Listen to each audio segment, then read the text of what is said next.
안녕하십니까? 예, 자유기업원에서 이 투자에 관계된 부분에서 우리 사회가 많이 그 침체를 겪고 있기 때문에 이 투자를 어떻게 다시 살릴 수 있을까라는 고민을 하고 있습니다. 마침 우리 좋은 의견이 있어서 또 우리 신현환 교수님께서 이 분야에 대해서 아주 전문가로서 또 이 투자를 촉진시키기 위한 제도 환경 개선에 대한 좋은 제안을 해주셔서 너무 감사하다는 말씀을 드립니다. 우리 사회가 활력을 잃어가고 있다는 지적을 많이 하고 있습니다. 그런데 이 사회적인 이 침체 이것은 아마도 이 제도의 문제에서 비롯된 것이 아닌가 싶습니다. 모든 그 사람들은 그 제도의 변화에 따라서 행동을 또 바꾸고 또 특히 투자를 하는 기업인들은 이 자본가들은 장기적인 투자에 따라서 수익을 어느 정도 낼 수 있고 또 이 투자의 결과를 낼 수 있을까에 대해서 매우 민감하게 반응을 합니다. 그래서 이 투자의 안정성은 장기적인 불확실성을 줄여나가고 사업 환경을 개선하는 제도적 개혁이 가장 핵심이라고 생각이 됩니다. 한동안 우리 사회에서는 후진국, 특히 이제 개발도상국의 투자를 늘렸던 과거의 경험이 있습니다. 그런데 그 투자가 얼마 가지 않아서 그 수익을 단기적으로는 수익을 냈을지언정 장기적인 관점에서 보면 오히려 투자 원금까지도 불안해지는 그런 불행한 사태가 발생을 했고 결국은 지금은 상당히 많은 투자가 이제 선진국 중심으로 투자가 이루어지는 그러한 흐름이 나타나고 있습니다. 그러면 사람들은 빠른 성장을 하는 후진국에 당연히 투자를 늘릴 것이라고 생각을 합니다만 이 투자자 그리고 이 자본가들은 이 투자의 회임 결과가 성과가 나는 데에는 상당한 기간과 시간이 필요하고 또 그것이 안정된 투자에 의해서 성과를 낸다라고 하는 관점에서 이 제도의 안정성 그리고 정치의 불확실성 이런 부분들에 대해서 매우 민감하게 생각한다는 것입니다. 그래서 우리 사회가 앞으로 이 자본가에게 또 투자가 기업가들에게 좋은 투자의 장을 열어줘야 한다면은 아마도 이 제도가 안정적이고 정치적 안정성이 높아지는 그러한 사회적인 변화가 있어야 된다고 생각합니다. 오늘 그 좋은 제안을 신현환 교수님과 또 두 분의 토론자와 함께 같이 들어보시고 대한민국이 앞으로 다시 활기찬 사회 그리고 다이나믹 코리아에 답게 기업가 정신이 충만한 사회로 나가는 그런 좋은 희망을 함께 하시기 바랍니다. 고맙습니다. 네, 안녕하세요. 연세대학교 경영대학의 신현환 교수입니다. 오늘 제가 자유기업원 주최로 그 한국 벤처 스타트업 규제 현황을 이제 말씀을 드리고 거기에 따라서 이제 개선 방안을 말씀드리고 그다음에 토론자분들의 토론을 듣는 그런 순서로 진행을 하려고 합니다. 제가 이제 이 자유기업원의 이런 세미나 주제를 제안을 받고 이에 대해서 좀 연구를 한 결과인데 좀 짧은 시간에 연구를 하다 보니까 이렇게 아주 많은 사례와 깊은 연구를 하지는 못했어요. 그래서 어떻게 보면 오늘 이제 토론자분들의 그런 또 다른 시각을 이제 반영을 해서 보고서를 조금 더 좋게 고치기를 희망을 합니다. 먼저 우리나라의 그 벤처 스타트업들의 규제 장벽에 대해서 좀 설문조사를 한 결과를 보면은 스타트업의 64.3%가 규제로 인한 사업 제약을 경험을 했다고 하고요. 또 71.3%의 스타트업은 투자 유치와 자금 조달에 어려움이 있다라고 이야기를 합니다.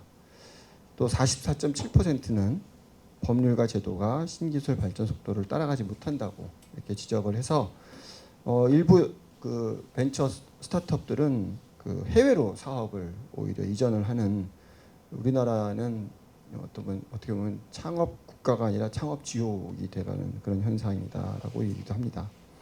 그래서 이러한 규제 환경이 사업 발전에 큰 장애물이 되고 있는 상황이고요.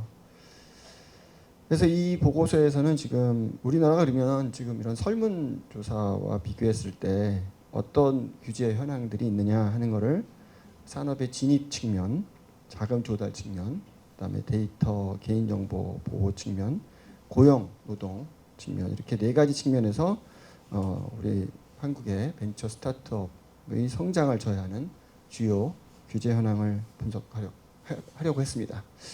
먼저 이제 뭐 대표적인 실패 사례들 좀 살펴볼 거고요. 그다음에 이제 개선 방안으로 해외에서 이제 벤처 스타트업 생태계를 활성화시킨 그런 성공 사례를 통해서 한국에 주는 시사점을 도출하려고 합니다. 먼저 산업 진입의 규제 현황을 살펴보면 우리는 이제 새로운 사업 모델에 대해서 인허가, 면허 요건이 엄격합니다. 그래서 기존 법령이 신사업에 맞지 않아서 해석 논란이 발생을 하고요. 이렇게 되면 이제 스타트업의 경우에 시장 진입이 지연이 됩니다. 또 추가로 행정 절차 비용이 증가하게 됩니다. 또 기존 업계와 갈등이 발생하고 사업의 불확실성이 증가하게 됩니다. 대표적인 케이스가 모빌리티 서비스 타다의 사업 금지였죠. 굉장히 혁신적인 서비스였고 많은 소비자들이 환호하는 환영하는 그러한 서비스였음에도 불구하고 기존 규제와 기존 업계와의 갈등으로 결국 사업 금지가 된 그런 대표적인 사례가 되겠습니다. 또 법률 플랫폼 로톡의 또 제약도 전통적인 법조계와 혁신적인 법률 서비스 간의 규제 갈등의 대표적인 사례라고 볼 수 있습니다. 이 타다와 로톡에 대해서 조금 더 추가 설명을 뒤에서 드리도록 하겠습니다. 먼저 자금 조달, 그다음으로 자금 조달 규제 현황을 보면은 크라우드 펀딩의 한도 제한이 있고요. 또 자본시장 규제에 높은 장벽이 존재합니다. 투자자 자격에도 엄격한 제한이 적용되고 있습니다. 그래서 스타트업에는 초기 투자 자본 확보에 어려움이 있어서 응답 기업의 71.3%가 자금 조달에 에러가 있다. 그래서 오히려 해외 투자를 유치하고 또 IPO를 하는 그런 경향도 있고 이렇게 할 때 또 시간이 상대적으로 많이 든다고 합니다. 이렇게 국내 투자가 어렵다 보니까 해외 법인 설립이 증가하고 있습니다. 그래서 샌드버드라는 회사가 해외 이전을 해서 성장을 하는 그런 사례들도 나오고 있고요. 이렇게 규제의 유연함을 찾아서 해외로 나가는 스타트업들이 점점 늘어나고 있다고 합니다. 다음으로 데이터 개인정보 규제 현황입니다. 개인정보법의 복잡한 동의 여건, 그다음에 엄격한 규제로 인해서 데이터 활용이 제한이 되고 있고요. 그래서 스타트업의 경우에 AI 학습 데이터 확보에 어려움이 있습니다. 그다음에 위치정보법 허가제로 인해서 위치 기반 서비스 스타트업은 사업자의 허가 부담이 굉장히 크고 그래서 이제 스타트업들이 신고제로 전환을 해달라 하는 그런 요구도 많이 있습니다. 또 원격 의료에 대해서도 의료법상 원격 의료 플랫폼 사업이 제한이 되어 있어서 헬스케어 스타트업의 혁신이 위축이 되고 있고 그래서 산업별 데이터 활용에 다양한 제한이 지금 존재하는 상황입니다. 고용과 노동 규제 현황입니다. 잘 아시다시피 주 52시간 규제로 인해서 빠른 개발이 필요한 IT 스타트업의 생산성이 저하되고 인력 운영의 유연성이 제한됩니다. 또 해고 요건이 굉장히 경직돼서 스타트업의 민첩한 인력 구조 조정이 또 변화 대응에 어려운 그런 상황이고요. 또 외국인이 창업을 하거나 또 외국인들이 취업을 하는 그런 비자 요건이 까다로워서 글로벌 인재 유치에도 한계가 있습니다. 이것 때문에 해외 이전을 고려하는 그런 사례도 발생을 하고 있습니다. 또 비정규직 고용도 제한이 돼서 스타트업의 단계별 성장에 맞는 유연한 인력 확보가 어렵고 우수 인재 영입에도 제한이 있습니다. 그렇게 이런 이제 다양한 규제로 인해서 실패하거나 위축된 그런 국내 스타트업의 사례를 살펴보도록 하겠습니다. 아까 말씀드렸던 타다라든지 로토, 그 외에도 이제 원격 의료 스타트업들, 또 공유경제 블록체인 분야 등에서 다양한 사례가 있습니다. 먼저 로톡의 규제로 인한 문제를 한번 보도록 하겠습니다. 로톡은 이제 변호사 서비스를 이제 온라인을 통해서 해주겠다는 건데 이에 대해서 대한변호사협회가 로톡이 변호사법상 금지된 변호사 소개 행위에 해당하면서 강경 대응에 나섰고 2021년 변협은 소속 변호사들에게 로톡에 가입 시 징계하겠다고 방침을 내걸었습니다. 로톡의 운영사는 공정위 제소 등에서 맞대응을 하면서 법적 다툼이 벌어졌고요. 검찰 고발까지 이어졌습니다. 하지만 로톡 사건이 치열한 법적 공방에서 최종적으로 대법원의 합법이라는 승인을 받으면서 판단을 받으면서 그런 법정 공방이 일단락되었습니다. 뭐 로톡 같은 경우에 같은 법조 회사이기 때문에 이런 법적 공방을 이겨내고 서비스를 지속하게 됐지만 이 수년간의 규제 리스크 때문에 사업 확장의 제약도 받고 투자 유치에도 난항을 겪었고 그다음에 경쟁사도 나타나는 그런 여러 가지 문제점이 생겼습니다. 또 원격 의료 스타트업들의 위축 사례도 있습니다. 코로나19 때 이제 한시적으로 규제가 완화돼서 닥터나우, 굿닥, 솔닥 등 스타트업 서비스를 하는 플랫폼들이 등장을 했습니다. 그런데 초진 비대면 진료 금지 등의 규제가 이제 지속이 되면서 사실은 이런 그 산업의 규제 샌드박스를 통해서 이런 사업을 했던 것들이 다시 원칙적으로 금지되어 버리게 되었고요. 또 재외국민 대상 원격치료 특례를 받았던 체킷, 또 한방 비대면 플랫폼 파닥, 남성 건강 상담 플랫폼 썰주 등 규제 샌드박스 일몰에 따라서 서비스를 중단하고 말았습니다. 그런데 이런 것들이 중단된 서비스가 중요한 것이 아니라 이렇게 되면 앞으로 이런 서비스는 안 나오는 거죠. 해봐야 돈이 안 된다. 해봐야 헛걸음이다. 이런 이제 인식이 사람들에게 퍼지면서 더 이상 이런 혁신을 할 수 있는 스타트업들이 더 이상 나오지 않는다. 그럼 이제 정부나 관료들은 이렇게 이야기하겠죠. 그런 거 하겠다는 회사가 없는데 왜 우리가 규제를 바꿔야 되느냐. 이런 사례가 생겨서 할 회사가 없어졌는데 그런데 할 회사가 없으니 규제를 왜 바꿔야 되느냐. 뭐 이런 식의 악순환의 그런 고리로 빠져드는 그런 스타트업 이제 시점이 되겠습니다. 또 공유경제와 블록체인 분야의 사례를 보면 에어비앤비가 이제 허용은 됐지만 외국인만 대상으로 해서 민박을 제공할 수 있다는 겁니다. 외국인만 대상으로. 그러니까 어떻게 보면 이제 내국인이 에어비앤비를 사용해서 숙박을 하면 사실은 불법인 상황이 돼 있는 거죠. 그래서 반쪽짜리 사업을 할 수밖에 없는 그런 어떻게 보면은 뭐 불법을 어느 정도 자행하는 그런 사업이 될 수밖에 없다라는 겁니다.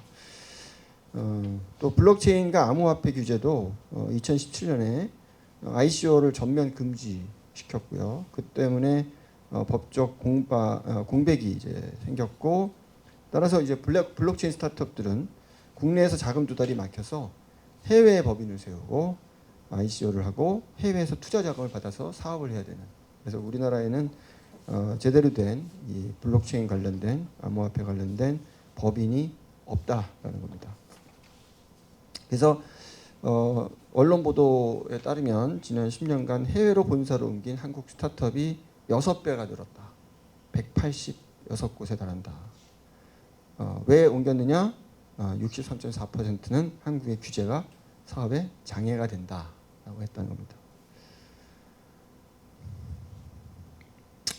그러면 제도 개선 및 규제 개혁의 방안은 무엇이 있을까? 이를 해소하기 위해서 좀 규제 개선 방안을 또 먼저 말씀을 드려보면 규제 샌드박스를 좀 더 효율적으로 만들어야 되겠다는 겁니다. 신청 절차를 간소화하고 심사 기간을 단축시키고 그다음에 특례 승인 후에는 정식 허가로 이어지는 규제 샌드박스가 법제화의 경로를 명확히 확보해야 된다는 겁니다. 그러니까 이런 거죠. 우리가 일몰제처럼 규제 샌드박스로 시작한 사업이 규제 샌드박스의 기간 동안에 아무 문제가 없었다면 그 규제 샌드박스에 허용됐던 거는 그냥 자동으로 법적으로 허용이 되는 그런 식으로 만들어 준다면 그렇다면 규제 샌드박스가 기간이 끝나고 다시 그걸 법제화시키는 과정이 필요 없는 거죠. 문제가 없다면 왜 그걸 다시 또 법으로 만드는 과정을 거쳐야 되느냐. 그냥 자동으로 법이 되도록 만들자 이런 거죠.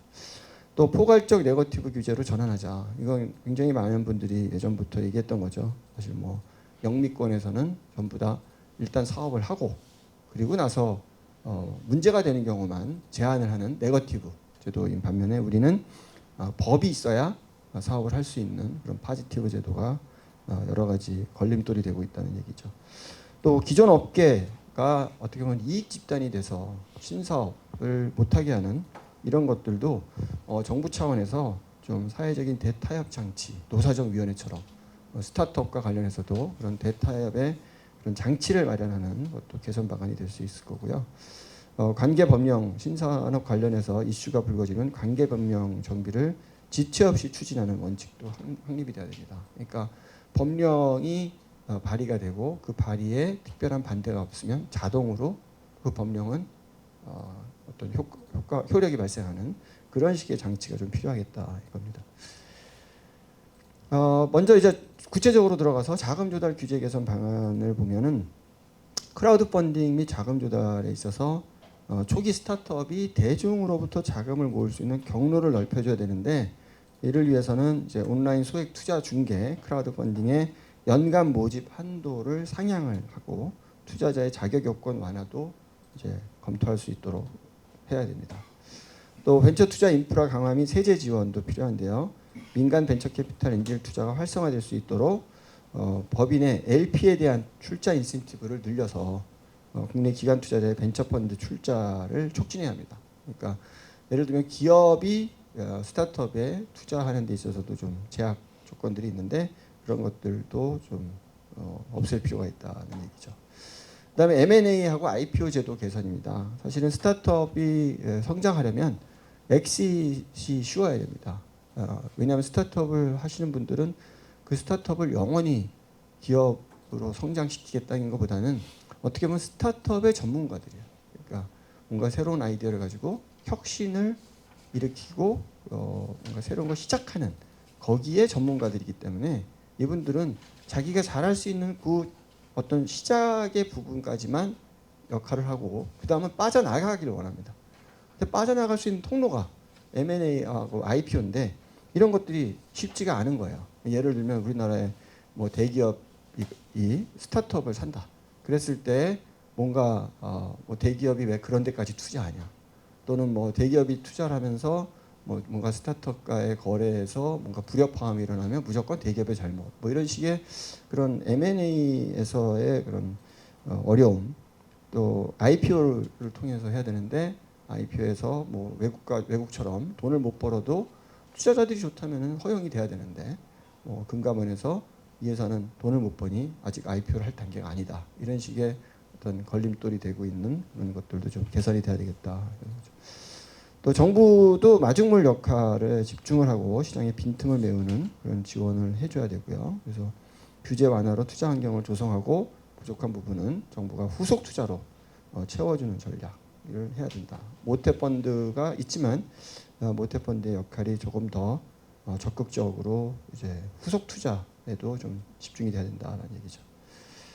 데이터 및 개인정보 규제 개선 방안입니다. 개인정보 규제의 유연한 적용이 좀 필요합니다. 요즘에 보면은 정말 뭐 어디 그 협회나 학회나 또는 뭐 대학에서조차도 이제 어떤 학생들의 인적 사항 중에 뭐 연락처 이런 것들을 개인정보라고 그래서 동료들 간에도 또는 뭐 교수 학생 간에도 정보를 막아놓고 개인정보 보호다라는 그런 이야기를 하는데 이거는 서로가 소통을 못하게 막는 거죠. 개인정보 보호가 아니라. 그래서 이런 좀 유연한 적용이 좀 필요할 것 같고요. 위치정보법 등의 개별법도 좀 있어야 그래서 위치정보를 활용해서 할 수 있는 사업들도 좀 더 혁신적인 그런 사업들이 나오겠죠. 또 공공데이터 개방, 민간 협력도 있어야 이제 데이터를 통해서 우리가 AI 산업 발전에도 도움이 될 거고요. 그래서 이런 인공지능, 블록체인 등 신기술 분야에서 이런 규제 샌드박스도 필요할 겁니다. 고용 및 노동 규제 개선 방안은 근로시간 일단 52시간이 탄력적으로 운영이 되어야 되겠죠. 노사 자율에 의해서 최대한 탄력적으로 운영할 수 있도록 허용이 돼야 될 거고 또 채용과 해고 절차도 합리적으로 그래서 스타트업의 경우에는 어떤 뭐 계약직 이런 것들이 좀 더 자율적으로 운영이 될 수 있도록 한다든지 또 해외에서 이제 인력을 들여올 때도 스타트업 비자를 통해서 인재를 유치할 수 있도록 그렇게 해주고 또 보상 체계도 좀 유연하게 할 수 있도록 해주는 거죠. 예를 들어 뭐 옵션을 가지고 보상하는데 뭐 옵션은 보통주 주식수의 30% 이내여야 된다. 이런 규제도 과연 필요한 건가? 그런 생각을 해봅니다. 스타트업 생태계에 맞는 그런 노동 규제 개선을 위해서 그 정부하고 기업하고 노동계가 함께하는 그런 사회적 합의 과정이 필요하고 노동 규제 개선을 그렇게 해야 되겠죠. 해외 성공 사례를 좀 살펴보도록 하겠습니다. 미국은 이제 규제를 유연화하고 스타트업의 자본시장의 혁신을 통해서 성공을 했다고 하고요. 영국은 세계 최초로 핀테크 규제 샌드박스, 오픈 뱅킹 등을 도입을 해서 스타트업의 활성화를 도왔다고 합니다.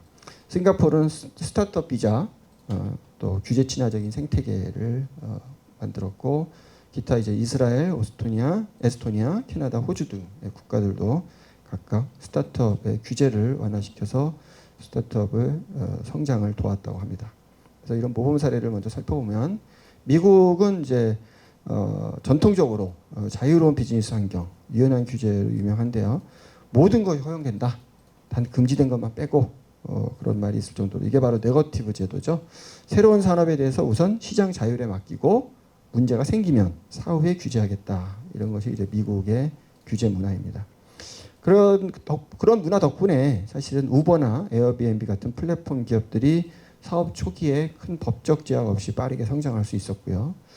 또 콘텐츠 산업도 인터넷 기업에 광범위한 면책을 부여한 통신품위법 230조 등의 혁신 친화적인 규제가 한몫했다는 평가입니다. 그래서 표현의 자유, 인터넷 발전을 위해서 플랫폼에게 이용자 게시물 법적 책임을 지우지 않은 덕분에 페이스북, 유튜브 등이 성장할 수 있었다고 합니다. 또 자금 조달에 있어서 잡스 액트 2012년에 이제 제정이 됐고요. 신생 기업의 자본 조달을 돕기 위해서 다수의 증권 규제를 완화한 법안입니다. 이 법으로 크라우드 펀딩을 합법화했고 소규모 기업이 복잡한 공시 절차 없이도 증권을 발행할 수 있는 레귤레이션 A 플러스 제도가 도입이 되었습니다.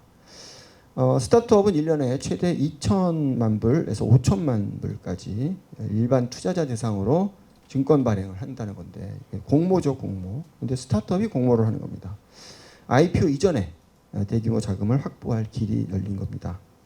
2천만에서 5천만 달러면 100만 달러가 10억이니까 1000만 달러면 100억이고 5천만 달러면 500억이고 1000원일 때 1달러가 1000원일 때 지금은 1,400원이니까 뭐 700억까지도 스타트업이 이렇게 자금 조달을 할 수 있다. 또 연매출 10억 달러 미만, 근데 10억 달러잖아요. 10억 달러. 그러면 1조 4천억입니다. 1조 4천억이 되는 기업도 스타트업으로 보는 거예요. 미국에서는. 매출이 1조 4천억. 사베인즈 옥슬리법 등의 회계 규제를 면제를 받고 성장 기업에게 규제 프리패스 기간을 부여한다는 겁니다. 그래서 사실 우리나라의 스타트업 중소기업들은 규제를 사실 대응할 수 있는 인력도 지식도 경험도 없어요.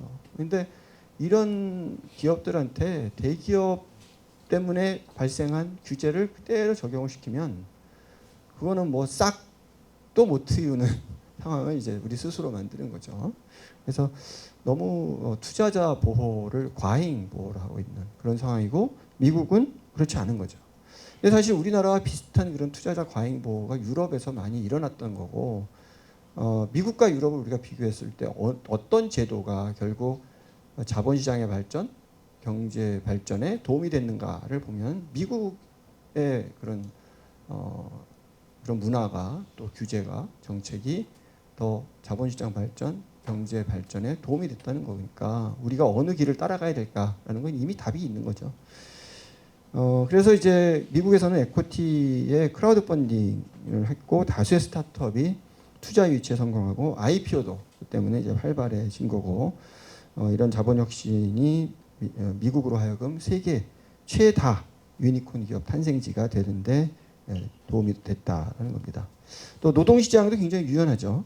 중소기업의 규제 영향 평가 제도라는 것이 있어서 적용 제외, 부담이 과중한 그런 제도의 적용 제외 완화 조치를 함께 마련하도록 하고요. 그다음에 노동시장에서도 고용의 자유로움, 그래서 비교적 쉽게 인재를 채용하고 또 필요시 구조조정을 하고 그래서 또 채용과 구조조정에서 발생하는 그런 어떤 사회의 이런 불안 요소들을 사회 안전망으로 실업급여와 자발적 이동 또 교육의 기회 이런 것으로 보완을 시켜서 기업에 대한 법적 제재는 최소화시키고 대신에 이제 시장의 실패가 있을 수 있는 부분에 정부가 개입을 해서 재취업을 도와주고 재취업 재교육을 도와주는 그런 형태로 이제 노동시장의 유연성을 준 거죠. 한국은 그럼 무엇을 해야 되냐? 미국처럼 혁신 우선 규제 사후 대응의 원칙을 참고해야 될 거고, 그다음에 최소한 신사업 초기 단계는 유연하게 시장에 맡겨두고 성장 후에 사회 문제가 드러나면 그때 규제해도 늦지 않다는 접근이 좀 필요하겠습니다.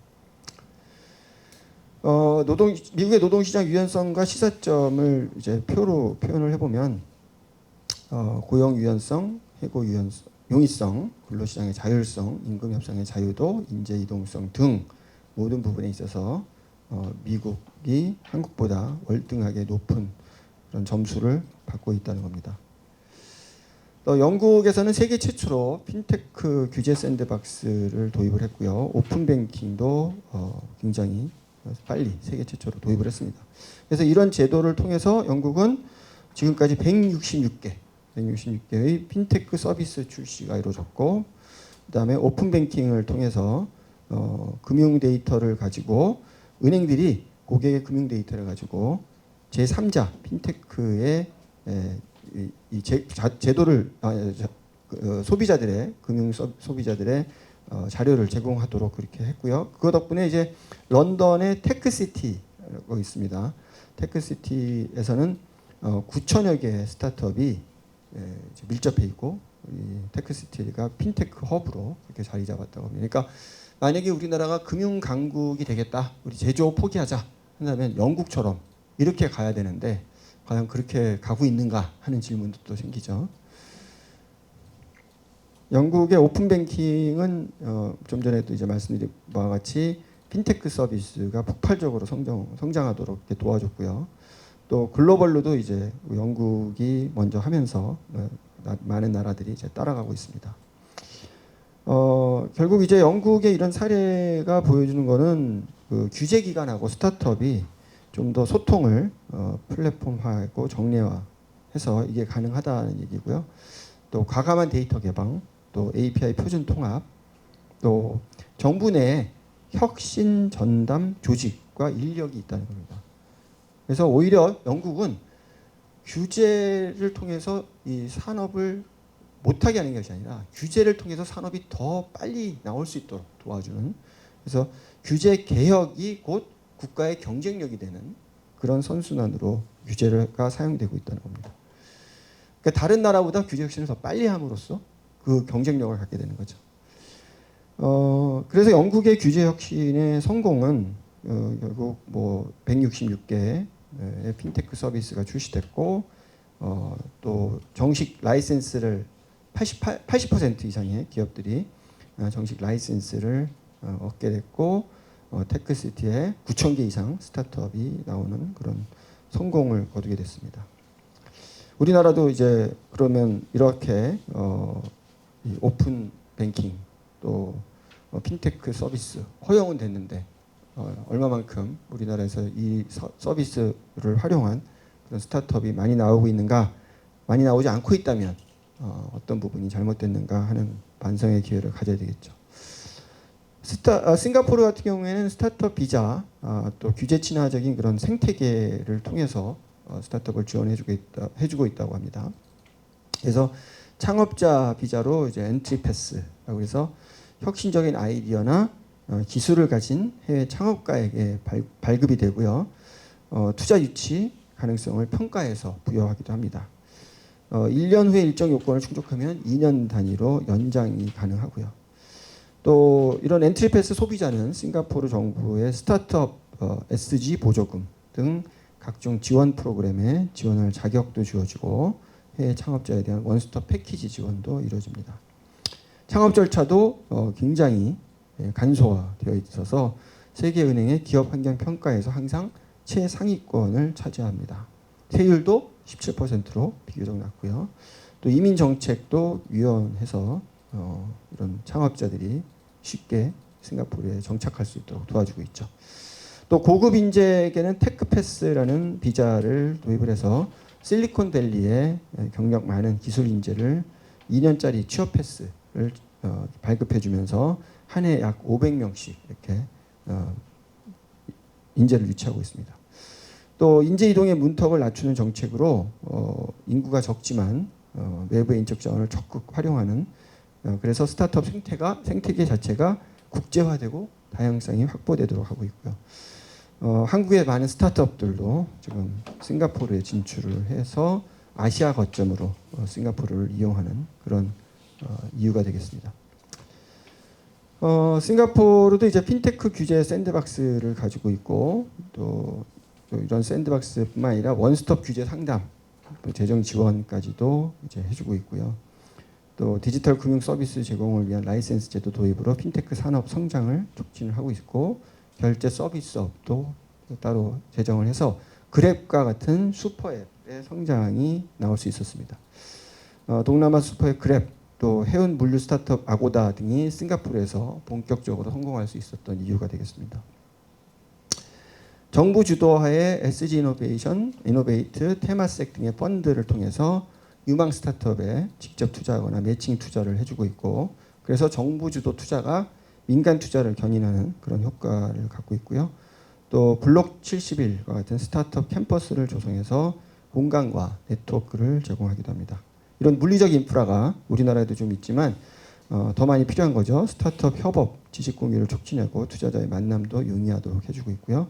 또 연구기관도 연계를 해서 AI, 바이오, 그린테크 등의 신산업 분야 스타트업들이 이런 연구기관, 대학과의 기술을 사업화해서 같이 나오고 있습니다.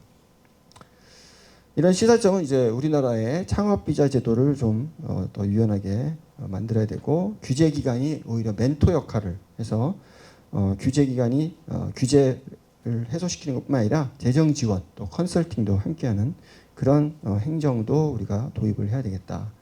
또 글로벌 스타트업 허브로서의 지향을 해서 인재와 자본의 글로벌 흐름을 우리나라에 가져오는 그런 역할도 해야 된다는 겁니다. 기타 국가로 이제 이스라엘 경우에는 뭐 창업 국가 스타트업 네이션이라고 하죠. 국방 기술의 민간 이전 또 대규모 R&D 지원, 정부의 지원으로 혁신 기업들이 많이 배출이 되고 있고 에스토니아 같은 경우에는 뭐 정자 영주권 프로그램이라고 해서 에스토니아의 법인을 설립하면 EU 전역에서 비즈니스를 할 수 있도록 해주는 그런 어떻게 보면 EU의 게이트웨이 역할을 또 하고 있고요. 캐나다도 스타트업 비자라고 따로 핀테크 등의 분야에서 신생 기업을 지원해주고 있고 호주도 규제 샌드박스를 도입해서 핀테크 등의 분야에서 혁신적인 신생 기업을 적극 지원하고 있습니다. 유럽연합은 뭐 5억 인구가 한 시장이 될 수 있도록 그렇게 단일 시장 규제를 해나가고 있어서 스타트업이 어느 나라에서든 이제 사업을 하면 유럽 전체를 시장으로 사업을 할 수 있도록 그렇게 만들어줬죠. 해외 사례를 종합적으로 이제 평가해 보면 인재와 자본 유입을 촉진시키는 그런 비자 제도 개방, 투자 장벽의 완화를 하고 있고요. 또 데이터와 시장 접근 개방을 해주고 있습니다. 공공 데이터, 산업 데이터 활용을 확대해주고 있고 또 새로운 시도를 제약하지 않는 그런 규제 실험 정신이 또 있습니다. 또 정부에서는 빠른 의사결정과 적극적인 그런 지원을 통해서 민간 기업에 민첩한 대응을 하고 있어서 스타트업의 성공을 도와주고 있습니다. 한국은 이미 세계 유수의 그 ICT 인프라 제조 역량을 갖추고 있기 때문에 이런 제도적인 혁신만 이렇게 가미된다면 우리도 큰 도약이 가능한 그런 상황이라고 할 수 있습니다. 결론적으로 우리는 스타트업 성장의 규제 장벽들을 이제 없애야 되고 정부는 이를 빨리 규제가 될 수 있는 부분들을 좀 조치를 취해서 경쟁 국가의 속도전에서 뒤처지지 않도록 해야 할 것입니다. 그래서 정책 제언을 해보면 먼저 규제 패러다임 전환이 필요합니다. 신사업에 대해서 선호용, 후규제의 네거티브 시스템으로 과감한 전환이 필요하다고 볼 수 있고요.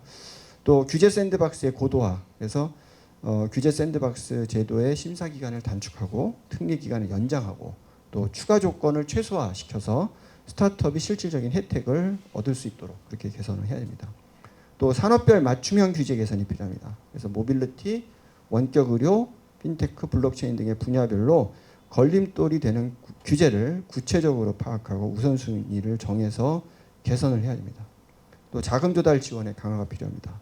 크라우드 펀딩 한도를 완화시키고 전문 투자자 기준 합리화를 하고 그래서 스타트업 투자 관련 규제를 풀어야 되고 또한 M&A 활성화를 위한 세제 혜택 또 스타트업 전용 주식시장 제3시장을 육성해서 엑sit 경로를 다양화시켜줘야 됩니다. 또 인재 유입과 노동 유연성에 있어서도 스타트업 비자 도입으로 우수 해외 창업자를 유치하고 첨단 기술 인력 이민 정책을 추진해야 합니다. 또 개인정보 규제 보호와 활용의 균형점을 재설정해서 비식별화된 데이터 활용은 과감히 열어주고 기업 간 데이터 공유를 촉진하는 법 제도가 필요합니다. 또 정부는 스타트업 친화 정책을 추진하기 위해서 또 국무총리, 대통령 직속 규제혁신특별위원회 스타트업 분과를 두고 민간 전문가와 창업자들의 참여를 보장해서 민간의 또 창업자들의 그런 애로사항을 바로 제도에 반영할 수 있도록 그렇게 해야 될 것입니다. 또 해외 선진 사례를 지속적으로 연구해서 국내 정책에 반영을 해서 규제 혁신에 있어서도 국제 공조를 강화해서 한국을 글로벌 스타트업의 테스트베드로 만들어갈 수 있습니다. 이렇게 규제를 혁신 친화적인 환경으로 조성을 한다면 한국도 실리콘밸리나 선전, 텔아비브 못지않은 그런 창업 천국으로 거듭날 것이라고 믿습니다. 네, 이상으로 발표 마치도록 하겠습니다. 감사합니다. 네, 반갑습니다. 저는 배재대학교의 행정학과에 있는 이혁우라고 합니다. 오늘 발표 중에서 사실 제일 표제에 제가 너무 좋아하는 말씀이 적혀 있는데 성공한 스타트업이 읽어보겠습니다. 성공한 스타트업이 자금을 회수하고 다시 창업할 수 있는 구조 그것이 진짜 창업 생태계입니다. 이렇게 이제 되어 있는데요. 저 여기서 하나 더 덧붙이면 성공한 스타트업이 자금을 회수하고 창업하고 세금을 많이 내서 그 세금을 통해서 재정이 확대되면 더 좋은 국가가 되는 상황으로 간다. 이렇게 이제 되어진다고 생각합니다. 오늘 주신 발표 중에 제가 가장 인상적이었던 하나 숫자가 있는데요. 그게 뭐냐면은 10억 달러에 대한 부분입니다. 미국에서는 10억 달러도 스타트업으로 간주한다라고 이제 발표해 주셨는데 10억 달러가 우리나라 돈으로 치면 1조 4천억 정도 되는데요. 우리나라는 아시는 것처럼 5조 원부터 이제 대기업 집단 규제가 되고 10조가 되면 이제 더 많은 규제가 되고 이렇습니다. 그래서 이게 도대체 세계적인 기준에 맞는 이제 대기업 집단 규제인가라는 이제 의문을 갖게 되는 건데요. 그래서 이 말씀은 우리나라의 기업과 관련된 제도와 규제 환경이 그만큼 세계적 관점에서 봤을 때 이 규제 지체가 굉장히 심하다 이런 현상이 됩니다. 대한민국이 청년 실업이 굉장히 많다고 하고요. 이제 실업 일자리가 부족하다고 하는데 당연히 그 이유는 대기업 일자리가 부족해서이겠죠. 그러다 보니까 자영업자가 많아질 수밖에 없고요. 그래서 핵심은 이 대기업 일자리가 많아져야 되는데 그러면 당연히 스타트업이 유니콘이 되고 유니콘이 큰 기업이 될 수 있는 생태계가 만들어지지 않으면 우리는 지속적으로 대기업이 없어서 자영업자가 많아지고 이런 이제 악순환의 구조로 이제 가게 되는 것 같습니다. 그래서 이런 제도를 놓아두고 마치 재정을 통해서 어떤 문제를 해결할 수 있을 거다라고 생각하는 게 굉장히 모순적인 거 아닌가 이런 생각이 좀 들었습니다. 교수님 말씀하신 거에 대비해서 제가 알고 있는 수치를 좀 몇 가지 말씀해 드리면 어떨까 싶은데요. 우리나라가 사실은 경쟁국 대비 규제가 그렇게 좋은 상황이 아닙니다. 규제와 관련된 여러 가지 세계 비교 지수가 있는데 그 중에 가장 대표적인 게 OECD PMR 지수라고 하는데 OECD 뭐 상품 시장 규제 지수라고도 표현되는 것인데 이게 2018년, 2023년, 2003년 이런 식으로 이제 5년에 한 번씩 발표가 되는데 2018년 자료를 이제 우리가 놓고 봤을 때 대한민국이 규제 수준이 스타트업을 기준으로 가장 규제 환경이 우수한 5개국의 평균에 비해서 2배로 높다라는 이제 평균 결과가 있습니다. 또 다른 수치를 하나 말씀드리면요. 스타트업 코리아라는 회사가 있는데 여기 협회에서 계속 이제 진입 규제 지수를 발표하는데 이 진입 규제 중에 핵심이 유니콘 기업 중에서 세계 100개 유니콘 기업 중에서 우리나라에서 안 되는 게 몇 개냐 이런 걸 제시했거든요. 2017년도에 한 55개 정도가 완전히 안 되거나 제한적으로만 가능한 건데요. 재미있는 사실이 2022년에 했더니 단 한 개가 개선이 되었어요. 그래서 우리나라는 규제의 어떤 수준도 스타트업 규제가 전 세계적인 경쟁국에 비해서 좀 부족한데 개선의 지체 현상도 상당히 크다. 이런 현상이 좀 안타깝습니다. 기술이라는 건 굉장히 중요한 것 같습니다. 근데 이게 우리가 좀 명심해야 될 사실이 이 스타트업이라든가 벤처라든가 이런 것들이 다 기술 기반 어떤 발전 양식들인데요. 우리가 이 기술이 항상 들어오면서부터 항상 되풀이되는 대자비가 이 기술이 들어오면 기존의 산업이 너무 힘들어지지 않냐, 일자리가 없어지지 않냐, 사회 갈등이 있지 않냐, 이런 류의 이슈 때문에 발생하고 있는 것이 로톡이라든가 타다 이슈입니다. 근데 이게 명백한 사실이 있는데요. 기술을 이길 수 있는 정부가 없고 시장을 이길 수 있는 정부가 사실은 없다는 거죠. 그래서 한 500년 전쯤인데 영국의 엘리자베스 1세 시기에 윌리엄 리라는 청년이 양말 자는 기계를 만들었다고 하더라고요. 그래서 이거 양말 자는 기계 너무 좋지 않냐? 이제 여왕한테 가서 특허 좀 내달라 이렇게 했더니 이 여왕이 어떻게 얘기했냐면 그대의 발명품이 나의 너무나 가엾은 백성에게 무슨 짓을 할지 한번 생각해봐라. 일자리를 다 잃어버리지 않겠냐 하면서 특허를 거부했다고 하더라고요. 이게 마치 지금 보면 타다와 발견해서 발견되는 어떤 문제의식과 너무나 비슷하다. 타다와 로톡은 사실은 굉장히 심각한 사람입니다. 왜냐하면 이것은 두 개 다 합법적인 사업이거든요. 근데 이 우리나라의 어떤 포지티브 시스템 때문이기도 하고 어떻게 보면 법에 규제되어 있지 않은 것은 당연 합법이어야 되는데 타다 같은 것은 법에 규제되어 있지 않으니 택시업계에서 야 이거 왜 하냐 이렇게 되어졌던 거고 정부가 해석상 주춤거리는 사이에 이 여객 운수사업법이 개정이 되면서 완전히 막아버린 이제 체제로 갔거든요. 그래서 이런 그 우리나라의 규제와 관련된 운용에 있어서의 어떤 어려움을 보여주는 것 같습니다. 그럼 핵심은 어디에 있을까? 저는 사실 행정학 쪽에 있어서 공무원의 책임성이 되게 중요하다고 지금 생각합니다. 우리나라가 언제부턴가 그 정치의 행정 침투 현상이 너무 심해져가지고 공무원들께서 좀 뭐 간단하게 얘기하면 배짱이 너무 작아졌다. 아니면 뭐 하기가 너무 부담스러워졌다. 이런 이제 판단이 들어지고 그래서 재량적 판단의 영역조차도 전부 다 정치나 이해 갈등의 영역으로 가면서 공무원들이 자기의 재량 범위에서 합법성에 대한 판단을 해주는 것이 굉장히 어려워지는 기능으로 너무너무 가게 되어서 이게 지금 큰 문제다.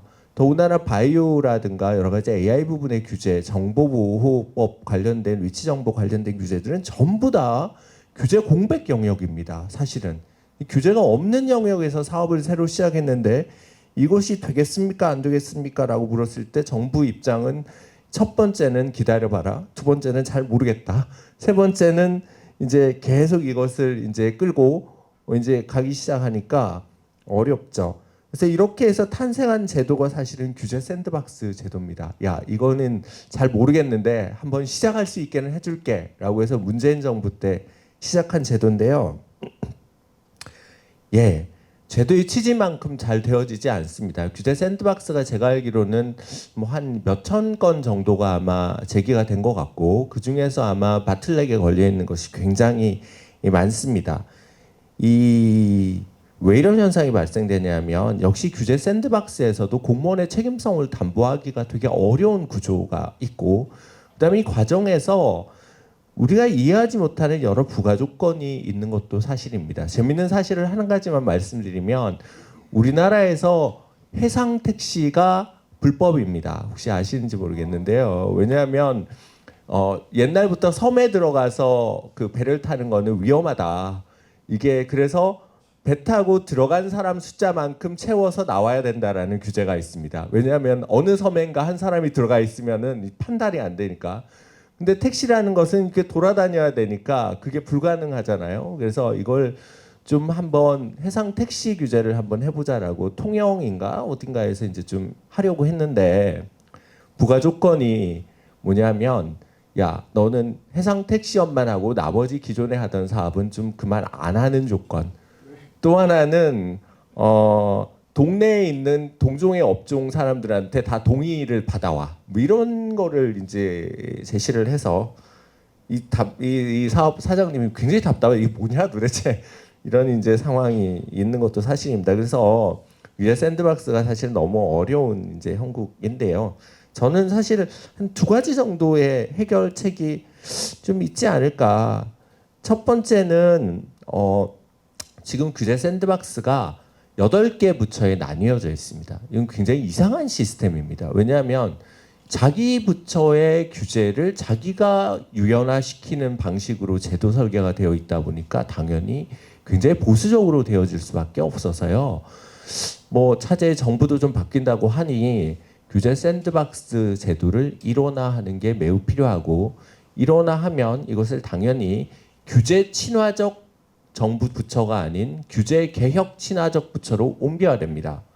그래서 예를 들어서 이게 아까 뭐 해상 택시 관련된 것도 규제개혁위원회라든가 규제조정실에서 이것을 샌드박스에 태웠다면 당연히 이런 부가 조건은 붙지 않았을 거겠죠. 그래서 일원화시켜서 이거를 옮겨가야 된다라는 것이 저는 굉장히 중요한 하나의 이제 과제인 것 같고요. 이 또 하나의 규제 샌드박스의 어떤 고려 사항은 이 규제 샌드박스 아까 교수님도 말씀해 주셨는데 이 소요되는 시간이나 실증 시험을 하는 데 있어서 부가 조건 이런 것들이 너무 이제 길어져서 이런 부분을 좀 효과적으로 개선할 수 있는 어떤 프로세스 이런 거를 좀 고민해 볼 필요가 있지 않나 이런 생각이 좀 듭니다. 제가 마지막으로 좀 포인트로 말씀하고 싶은 거는 사실은 입법부입니다. 왜냐하면 우리나라의 규제 제도, 특히 스타트업과 관련된 규제 제도 형성에서 사실 정부보다 더 큰 어려움을 겪고 있는 지점이 이제 입법부인데요.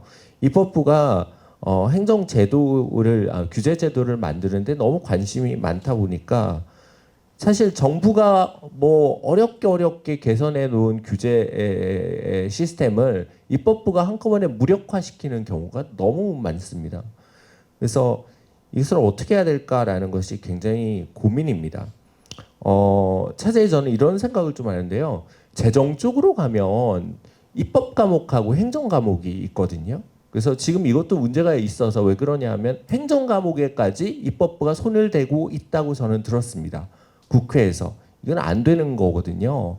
그래서 입법 과목은 국회가 하고 행정 과목은 세부적으로 정부가 조정하는 게 맞는데 근데 규제 쪽은 이것도 없습니다. 이런 구분조차도 없습니다. 그러다 보니까 이 국회가 아주 세부적인 영역까지 규제를 다 만들어서 촘촘하게 가고 행정부는 마치 이것을 그냥 숫자대로 받아 적는 수준의 어떤 뭐 좀 과장하자면 점점 이렇게 되어지고 있어서 국회의 입법 과정에 대해서 정말 심각한 문제 제기와 이제 이것에 대해서 차제 어떻게 대응할지에 대한 내용을 같이 고민해야 된다. 왜냐하면 스타트업과 벤처기업과 관련된 규제 요소들이 사실은 다 리스크 기반에 대한 접근이 필요한 부분입니다. AI라든가 위치 정보 관련된 개인 정보 보호 이런 것들. 예, 그래서 그런 말씀을 이제 드리고 싶습니다. 예, 마치면서 사실 이런 얘기를 드리고 싶은데 우리나라의 규제 체계 사실 쉽지 않습니다. 왜냐하면 우리나라는 굉장히 지금 빨리 변하는 시스템으로 봐서는 약간 낡은 제도적 체계를 가지고 있습니다. 하나 사례만 말씀드리면 표준산업분류라고 있지 않습니까? 이게 이 통계청에서 3년마다 아마 표준산업분류 체계를 개편하는데요. 이거는 규제와 아무 상관이 없습니다. 사실은 이 산업이 어느 코드 목록에 들어가 있는 이게 제조업이냐, 제조업 중에서도 어느 업종이냐, 철강 업종이냐, 화학 업종이냐 이렇게 이제 가는 업종일 텐데 이 표준산업 업종의 문제는 분류되지 않으면 정부의 조달 시스템이라든가 각종 지원 시스템에서 코드 넘버, 코드 번호에 대한 어떤 작동이 안 되어서 이 부분에 대한 진입이 굉장히 어려워집니다. 당연히 이 사업에 대한 활성화가 되게 어렵겠죠. 그래서 무슨 말을 하는 거냐? 우리나라는 시스템적으로 어떻게 보면 70년대 우리가 개발기에 만들어 놓은 여러 국가 체제와 국가 제도적 구성 속에서 왔는데 이런 시스템 속에서는 이렇게 빨리 발전하는 사회에서의 제도적인 미스매치를 도저히 따라갈 수가 없다. 그래서 원포인트에 대한 규제 애로 개선도 필요하지만 사실은 시스템 전반에 대해서 우리가 고민을 해야 되는 상황에 이제 온 게 된 것 같고요. 이 시스템을 단기간에 저는 단기간이라고 생각하는데 비교적 단기간에 우리가 혁신적으로 개선할 수 있어야지만 경쟁력이 갖춰질 수 있지 않을까 이런 정도의 생각을 합니다. 오늘 교수님 세부적인 발표 내용에 대해서 저도 많이 배웠습니다. 이 정도로 마치겠습니다. 고맙습니다. 네, 감사합니다. 우리 신한 교수님, 이여구 교수님 토론과 또 이제 발표 잘 들었고요. 저희들이 항상 걱정해오던 얘기를 다시 한번 잘 짚어주셨고 이렇게 걱정해온 얘기가 벌써 한 10년이 된 것 같은데 아직도 이 똑같은 얘기를 하고 있다는 것이 좀 답답하고요. 그래서 오늘 다 말씀 잘 해주셔서 제가 이제 첨언할 거는 별로 없는데 저는 아주 이제 거시적으로 우리나라 국민의 태도에 대해서 좀 얘기를 할까 합니다.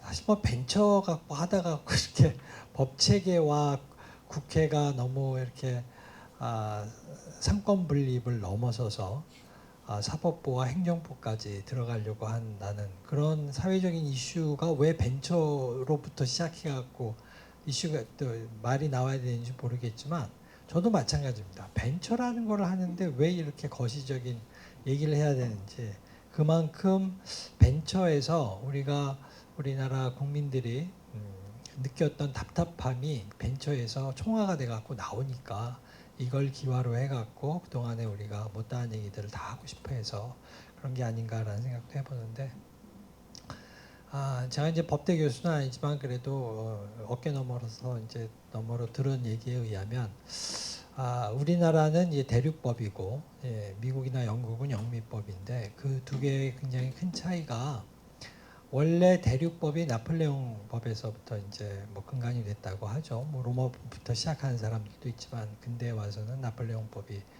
근간이 됐다고 하는데 거기 그 로마서부터 시작된 그 전통은 이제 철학을 잘하고 머리가 좋고 문명이 있었던 세계에서는 사람들이 모여서 우리는 이런 식으로 살아야 돼라고 철인 같은 사람, 공부 잘하는 사람들이 나와서 그런 얘기를 했고 또 거기에 대해서 국민들도 그렇게 해야 되겠구나라고 해서 훈장 선생님이 항상 있었던 거죠.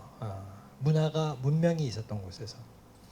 그래서 나폴레옹법, 대륙법은 사람들이 어떻게 행동하는가를 먼저 보는 것이 아니고 머리 좋은 사람들이 모여서 이렇게 사람들이 행동을 해야지 좋은 사회가 된다라고 규범을 만들고 그 규범을 사람들한테 적용하는 게 대륙법의 전통이라고 그러면 영미법은 항상 뭐 미국은 나중에 생겼고 영국은 로마 시대 때도 저 변방이었고 게르만처럼 별로 그렇게 문명이 없던 곳이라서 그냥 뭐 그런 거 잘 모르고 뭐가 뭐 인류에 좋은 건지 인류인지 대사인지도 잘 모르고 그냥 너희들끼리 알아서 해 대신 죽이지만 마 뭐 그런 식으로 하다 보니까 각자의 계약이 중요해지고 그들의 계약을 사전적으로 규제하는 어떤 가이드라인이 없고 왜냐하면 동네에 어른이 없으니까 그래서 그러다 보니까 영미법에서는 규제보다는 일단 계약에 의해서 쌍방이 합의가 더 중요한 그런 이제 법 체계가 되었다라고 얘기를 들었습니다. 그래서 대륙 쪽에서는 영미법, 성문법도 아닌 너희들은 어떻게 문서화돼 있지도 않냐 법이라고 하면서 굉장히 깔봤는데 이게 경제로 오니까 완전히 뒤바뀐 거죠. 경제로 오니까 이 사람들의 경제 활동이 뭐 현자 몇 명이서 미리 예측을 해갖고 이렇게 해야 돼. 그렇게 하면 안 되는 경우가 더 많고 사람들의 경제 활동이 현자들이 예측하는 것보다 훨씬 더 예외적인 것들이 많고 또 그 예외적인 거에서 엄청나게 부가가치가 발생하는 새로운 사업이 나오고 그러다 보니까 대륙법을 갖고 있는 국가는 점점 뒤처지게 되고 아까 우리 토론한 것처럼 제도가 이렇게 빨리 변화하는 사회를 뒤쫓아가기가 어려우니까요. 근데 이제 사전 규범이 없이 개인의 계약으로 하면 된다라고 하는 영미법에서는 새로운 사업이 나올 때마다 그거를 공무원들이 다시 판단해야 될 이유도 없고 그냥 하면 되고 그러다 보니까 경제 쪽으로 오면 영미법의 그 장점이 너무나도 이제 잘 보이게 되고 그러는데 그러다 보니까 제가 여기서 얘기하고 싶은 얘기는 우리나라 사람들은 아직도 이 조선 시대에 살고 있는 것 같아요. 그래서 왕을 섬기는 착한 백성 그리고 왕은 돌아가셨지만 대가 끊어졌지만 지금은 정부가 왕이라고 생각하고 정부도 자기들이 은근히 어린 백성을 다스려야 되는 지배층이라고 생각을 하고 그리고 백성들은 이러이러한 식으로 살아야 되고 이러이러한 식으로 돈을 벌어야만 옳은 것이다 라고 가이드라인을 주기를 굉장히 즐겨하는 그런 계층이 된 것 같고요. 근데 우리나라 사람은 조선시대에 아직도 그 틀을 벗어나지 못해서 그런지 그렇게 백성을 취급하는 정부를 나라님이라고 생각하면서 말을 잘 들으려고 하고 그러다 보니까 이제 레거시 산업에서는 그렇게 하는 것이 좋았습니다. 레거시 산업에서는 어떻게 보면은 우리나라 이제 대기업들이 강자고 보통 소시민은 약자니까 정부가 그런 사전적인 규범을 가지고 대기업을 때리고 그러면은 이제 약자인 백성을 보살펴주는 그런 선한 왕이라고 생각을 했지만 벤처로 오면 그 패러다임이 완전히 바뀌는 거예요. 벤처가 약자인 거야. 기존의 법을 가지고 보호를 받고 있던 기존의 사업자들이 강자고 벤처는 새로 뭔가 하려고 그러는데 기존에 있는 사업자들과 그들과 또 잘 통하는 기존의 공무원들 그리고 또 기존의 사업자들이 이미 돈이 있으니까 그 돈을 가지고 로비를 해서 이렇게 된 정치인들 그들이 한통속이 되는 거고 벤처는 아무것도 없는 애들이 어떻게 새거 해보려고 그러는데 이제 못 들어가는 거죠. 이때 정부의 역할이 약자에 서지 못하고 강자에 서게 되는 겁니다. 그래서 우리나라 사람들이 이 벤처로 오면 약간 헷갈리는 거예요. 정부가 대기업을 칠 때는 뭐라고 안 그래. 근데 벤처를 더불어민주당에서 타다 얘기가 계속 회자되는 이유가 타다가 약자거든요. 그런데 더불어민주당에서 김아무개 의원이 주도가 돼갖고 그거를 아주 신속하게 뭐 제가 이름을 잘 모르겠지만 뭐 운송법에서 뭐 그 베이직 서비스를 하지 못하게 운전자를 데리고 뭐 15인 이상은 못하게 뭐 그래서 이제 뭐 프리미엄 서비스만 하죠. 그렇게 없던 법을 만들어 갖고 딱 죽이니까 이거는 여태까지 백성들이 정부는 약자를 지켜준다고 생각하는데 그게 아니네. 기존의 강자를 지켜주고 약자는 이렇게 그냥 칼로 베어버리네 라는 생각을 하게 돼요. 그래서 정부도 이걸 알기 때문에 약간 헷갈리는데 그래도 어느 정부가 들어오냐에 따라서 분명히 기존의 사업자들을 더 우대하는 정부가 될 수도 있고 또 어떤 정부는 그들의 정치 이념에 따라서 기존의 사업자보다는 새로운 사람들을 더 기회를 주자라는 쪽으로 갈 수도 있고 아까 말씀하신 대로 국회가 너무 큰 힘을 갖게 되니까 이런 제도적인 그 불확실성도 높아지고 벤처하는 사람들도 어느 정부가 들어와야지 자기한테 좋은지 헷갈리게 되고 그래서 굉장히 이제 불확실성이 있고요. 그래서 제가 이제 말씀드리고 싶은 거는 우리나라 국민들이 좀 깨어야 된다. 우리나라 국민들이 더 이상 나라를 나라님으로 생각하면 안 된다.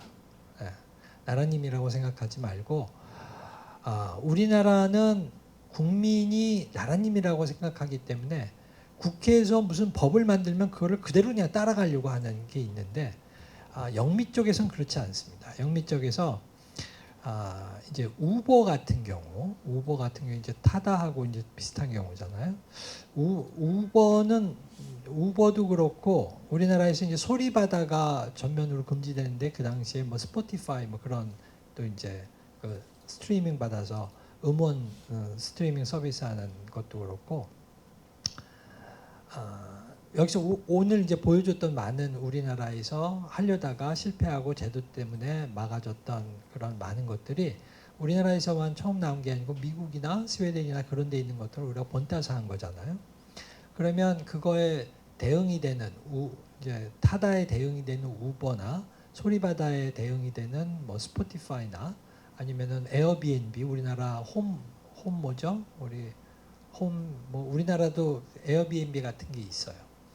그런 이제 대상이 되는 동종 업종의 외국 기업들, 특히 미국 기업들은 그럼 처음에 스타트업을 이런 새로운 서비스를 낼 때 제도적인 저항이 없었냐? 있었습니다. 우버도요. 그거 함부로 못해요. 함부로 못하고 엄청 싸웠어요. 엄청 싸우고 그 다음에 뭐 에어비앤비는 아직도 싸우고 있습니다.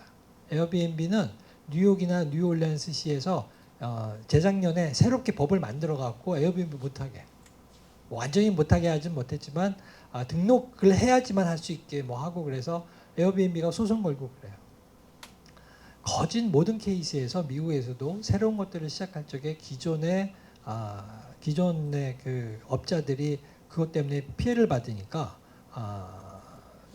정부한테 아니면 지방 정부한테 달려가서 살려달라고 그러고 지방 정부도 관료들이 이제 기존에 있는 사람들이 그동안 세금도 냈으니까 그 사람들 편히 봐주려고 이제 제도를 이렇게 다시 보고 그러는데 그래서 우리나라 똑같아요. 새로운 거 시작할 적에 기존 사람들 저항이 있고 제도적으로도 이미 만들어진 제도와 이게 이렇게 되는데 문제가 거기서 차이점이 뭐냐면 우리나라 사람들은 법으로 막고 국회에서 뭐가 법이 통과되면 그냥 나라님이 하지 말라니까 하지 말아야 되겠다라고 주저앉는 거고요.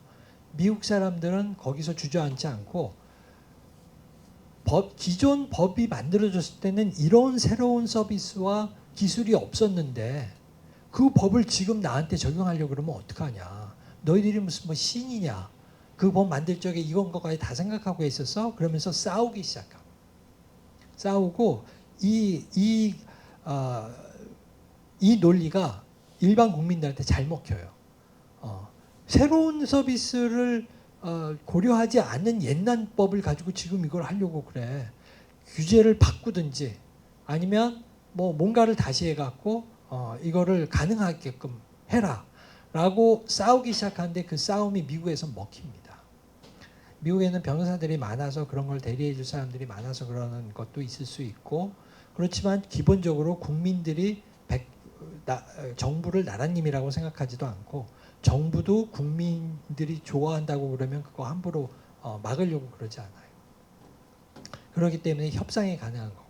그다음에 또 한 가지는 이제 소리바다 같은 경우에는 이제 두 가지 임플리케이션인데 하나는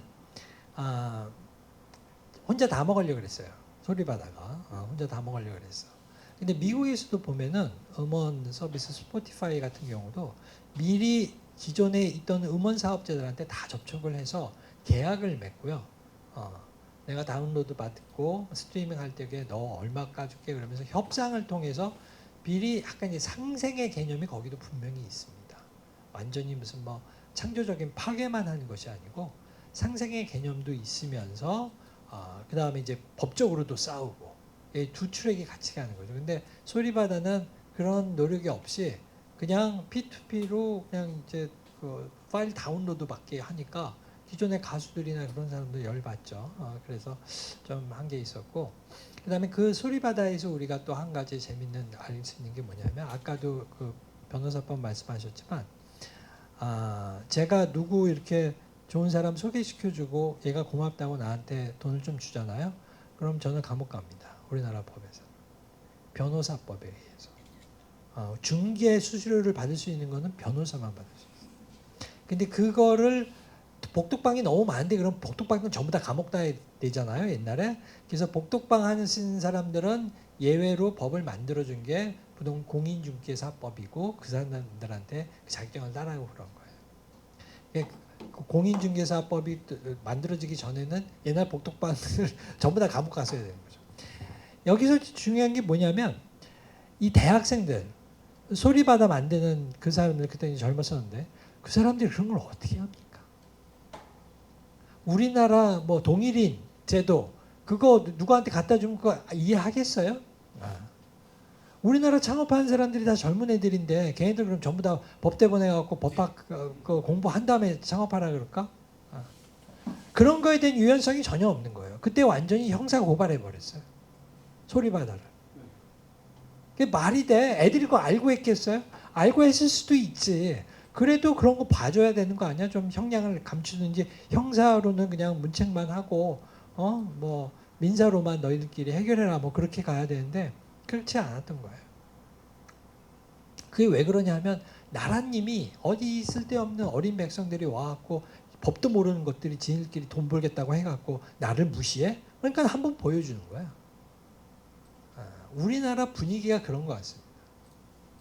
그래서 우리나라가 정말 이제 벤처 그리고 기업가 정신 그 두 단어가 나오면서 우리나라가 정말 현대 사회로 가야 된다. 왕을 끄집어 내리고 시민이 왕의 자리에 들어가는 정말 현대 사회로 가야 된다. 국회의원이 왕이 되려고 그런 것도 끌어내리고 국회의원이 백성을 위해서 존재해야지 지네들이 법을 만들면 백성이 알아서 그대로 가야 된다. 그건 말이 안 되는 거죠. 그 정무적인 감각이 전혀 없는 국회의원들인 거지.